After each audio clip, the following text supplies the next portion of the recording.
भारतीय सैन्य इतिहास में एक बहुत बड़ा और ऐतिहासिक बदलाव हुआ है।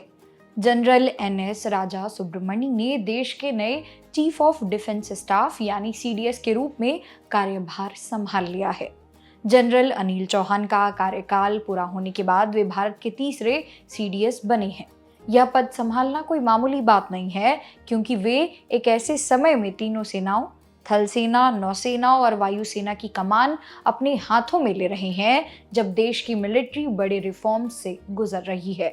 पाकिस्तान और चीन की दोहरी चुनौतियों के बीच उनके कंधों पर देश की सुरक्षा का सबसे बड़ा जिम्मा है। आज की इस वीडियो में हम जानेंगे कि आखिर कौन है जनरल एनएस राजा सुब्रमण्यम, उनकी पढ़ाई लिखाई और सैलरी कितनी है, और सबसे जरूरी बात, उनके सामने वो कौन सी 3 बड़ी चुनौतियां हैं जिनसे उन्हें पार होना होगा। तो चलिए शुरू करते हैं। सबसे पहले जानते हैं कि हमारे नए सीडीएस का शानदार सफर कैसा रहा। दिसंबर 1985 में जनरल सुब्रमण्यम गढ़वाल राइफल्स में शामिल हुए थे, यानी पिछले 37 सालों से भी ज्यादा समय से वे देश की सेवा में 24 घंटे तैनात हैं। अपने इस लंबे और बेदाग करियर में उन्होंने सेना के कई महत्वपूर्ण कमांड, स्टाफ और ट्रेनिंग पदों को संभाला है। उन्हें भारत की पश्चिमी और उत्तरी दोनों सीमाओं यानी पाकिस्तान और चीन बॉर्डर पर सैन्य अभियानों की गहरी समझ है। वे भारतीय सेना के नॉर्दर्न कमांड के साथ साथ सेंट्रल कमांड के general officer commanding in chief भी रह चुके हैं। इसके अलावा वे राष्ट्रीय सुरक्षा परिषद सचिवालय यानी कि एनएससीएस में सैन्य सलाहकार की बेहद संवेदनशील जिम्मेदारी निभा रहे थे। उनकी इसी काबिलियत और बेहतरीन सर्विस के लिए उन्हें परम विशिष्ट सेवा मेडल, अति विशिष्ट सेवा मेडल, सेना मेडल और विशिष्ट सेवा मेडल जैसे देश के सर्वोच्च सैन्य सम्मानों से नवाजा जा चुका है। एक कुशल सैनिक होने के साथ साथ जनरल सुब्रमण्यम पढ़ाई के मामले में भी एक पावर हाउस रहे हैं। अगर उनकी एजुकेशन क्वालिफिकेशन की बात करें तो उन्होंने देश की प्रतिष्ठित राष्ट्रीय रक्षा अकादमी यानी कि एनडीए और भारतीय सैन्य अकादमी यानी कि आईएमए से अपना ग्रेजुएशन पूरा किया है। लेकिन उनका सफर यहीं नहीं रुका। हायर स्टडीज के लिए वे लंदन गए, जहां के मशहूर किंग्स कॉलेज लंदन से उन्होंने मास्टर ऑफ आर्ट्स की डिग्री हासिल की। इसके बाद उन्होंने मद्रास यूनिवर्सिटी से डिफेंस स्टडीज में एमफिल किया। सिर्फ डिग्री ही नहीं, उन्होंने joint services command and staff college और नई दिल्ली के नेशनल डिफेंस कॉलेज यानी कि एनडीसी से बेहद एडवांस और स्ट्रेटेजिक सैन्य ट्रेनिंग भी ली है। यानी वे जमीनी रणनीति और ग्लोबल अफेयर्स दोनों के मास्टर हैं।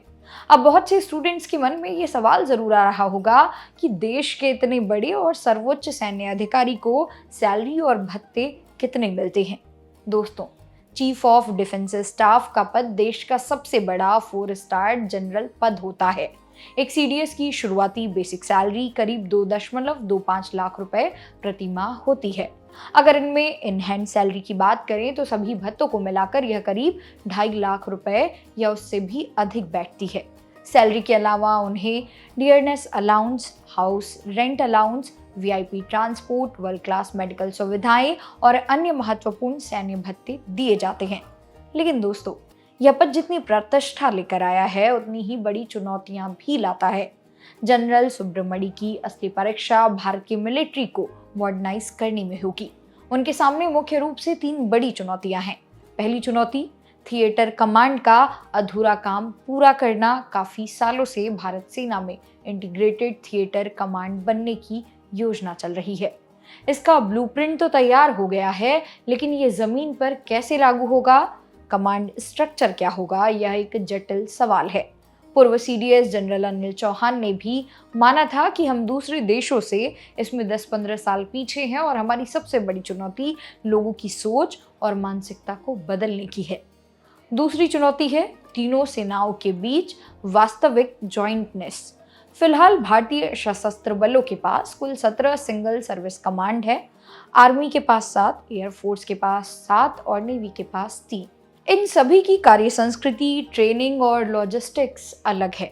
इन सबको एक साथ लाकर एक टीम की तरह काम करवाना नए सीडीएस का सबसे बड़ा टास्क होगा। तीसरी चुनौती है आत्मनिर्भरता और आधुनिकीकरण में बैलेंस।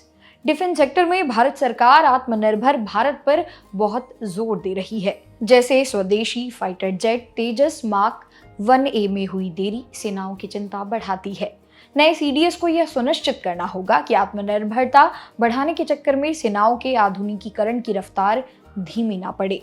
तो दोस्तों, जनरल एनएस राजा सुब्रमण्य का ये नया सफर कांटों भरा ताज है, लेकिन उनका 37 सालों का अनुभव यह भरोसा दिलाता है कि भारत की सुरक्षा मजबूत हाथों में है। क्या आपको लगता है कि वे थिएटर कमांड के इस मुश्किल काम को समय पर पूरा कर पाएंगे? अपनी राय हमें कमेंट सेक्शन में जरूर बताएं।